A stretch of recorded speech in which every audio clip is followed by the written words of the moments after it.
यो संसारमा हरेक मानिस जन्मजात कुनै न कुनै क्षमता लिएर आएको हुन्छ। तर ती क्षमतालाई चिन्न र तिनीहरूलाई ज्ञानको उज्यालोमा चम्काउन एउटा सच्चा गुरु चाहिन्छ। गुरु त्यो कुमाले हो जसले माटोको ढिक्काबाट सुन्दर घडा बनाउँछ र त्यो सुनार हो जसले खानीको खस्रो पत्थरलाई तरासेर अमूल्य हीरामा रूपान्तरण गर्छ। प्रश्न यो होइन कि चेला कत्तिको योग्य छ, प्रश्न यो हो कि गुरुको दृष्टि कत्तिको भेदक र करुणामयी छ। आउनुहोस्, ज्ञानको यस्तै चमत्कारी स्पर्श बोकेको एक गुरु र उहाँको सबैभन्दा अयोग्य चेलाको कथा सुनौं। प्राचीन काशी नगरीमा गुरु विद्यासागरको ठूलो ख्याति थियो। उहाँको गुरुकुलमा टाढा टाढाबाट विद्यार्थीहरू ज्ञान हासिल गर्न आउँथे। गुरु विद्यासागरको सबैभन्दा ठूलो विशेषता के थियो भने उहाँले हरेक विद्यार्थीको भित्री क्षमताले क्षणभरमै चिन्न सक्नुहुन्थ्यो र उनीहरूलाई उनीहरूकै गतिमा सिकाउनुहुन्थ्यो। एक दिन गुरुकुलमा मौनव्रत नाम गरेको एक युवक आयो। मौनव्रत नाम अनुसार नै एकदमै कम बोल्थ्यो, प्राय चुपचाप बस्थ्यो। उसलाई न त वेदका श्लोकहरू याद हुन्थे न गणितका सूत्रहरू बुझ्थ्यो। जतिसुकै प्रयास गरे पनि उसको मन एकाग्र हुन्थ्यो र पाठहरू उसको दिमागबाट चिप्लिरहन्थे।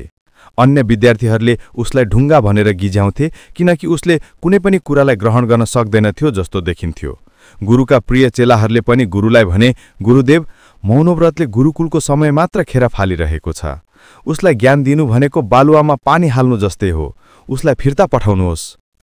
तर गुरु विद्यासागर मुस्कुराउनु भयो। उहाँले भन्नुभयो, तिमीहरूले उसको बाहिरी खोल मात्र देखेका छौ, भित्रको बीज देखेका छैनौ। हरेक ढुङ्गाभित्र एउटा मूर्ति लुकेको हुन्छ। त्यसलाई खोतल्ने मूर्तिकारको हात चाहिन्छ। अरू सबैलाई वेद, शास्त्र र तर्कशास्त्र पढाइरहँदा गुरुले मौनव्रतलाई एउटा फरक काम दिनुभयो। उहाँले मौनव्रतलाई गुरुकुलको बगैँचामा रहेका फूलहरूलाई पानी हाल्ने र स्याहार गर्ने जिम्मेवारी दिनुभयो। जाऊ मौनव्रत, गुरुले भन्नुभयो, तिम्रो आजको पाठ यही हो। तिमीले हरेक बिरुवालाई चिन, तिनीहरूको आवश्यकता बुझ र तिनीहरूलाई आफ्नो स्नेह देऊ। मौनव्रतले गुरुको आज्ञा सिरोपर गर्यो। ऊ चुपचाप एकाग्र भएर आफ्नो काममा लाग्यो। उसले बिरुवालाई कहिल्यै धेरै वा थोरै पानी दिएन। कुन बिरुवालाई कस्तो माटो चाहिन्छ, कुनलाई घाम र कुनलाई छहारी चाहिन्छ भन्ने कुरामा उसले गहिरो ध्यान दिन थाल्यो। बिस्तारै उसले बोट बिरुवाहरूको भाषा बुझ्न थाल्यो।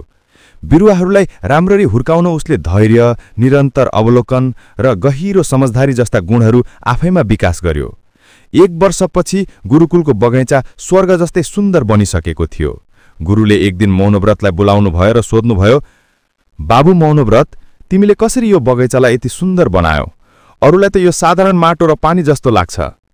मौनव्रतले पहिलो पटक सबै विद्यार्थीको अगाडि निर्धक्क भएर बोल्यो, गुरुदेव, मैले बुझेँ कि संसारका हरेक कुरा अद्वितीय हुन्छन्।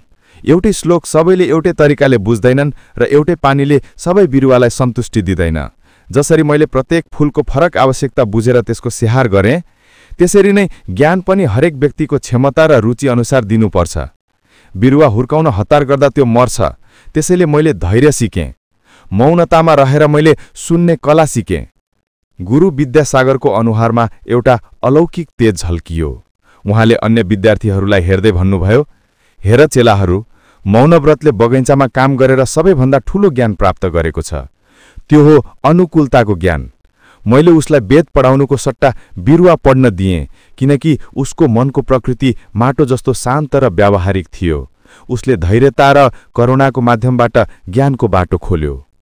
त्यसपछि गुरुले मौनव्रतलाई उसको आफ्नै विशेष तरिकाले ज्ञान दिन थाल्नुभयो, दृष्टान्त, प्रकृति र व्यावहारिक उदाहरणहरूको माध्यमबाट। केही वर्षमै पहिलेको ढुङ्गा मौनव्रतले ठूला ठूला दार्शनिकहरूसँग तर्क गर्न सक्ने भयो र उनी नै गुरुकुलको सबैभन्दा ज्ञानी र करुणामयी चेला बने। उनी पछि गएर आचार्य मौनीको नामले प्रख्यात भए। यो कथाको सार यही हो कि ज्ञानी गुरु त्यो होइन जसले सबैलाई एउटै साँचोमा ढाल्न खोज्छ, बरु गुरु त्यो हो जसले हरेक विद्यार्थीको अद्वितीय स्वभावलाई चिन्न सक्छ, उनीहरूको क्षमताअनुसार ज्ञानको बाटो पहिल्याइदिन्छ र धैर्यता र स्नेहले जस्तो सुकै साधारण व्यक्तिलाई पनि विलक्षण ज्ञानी बनाइदिन्छ। गुरुको दृष्टिमा कुनै पनि चेला अयोग्य हुँदैन, केवल ज्ञान ग्रहण गर्ने तरिका फरक हुन्छ।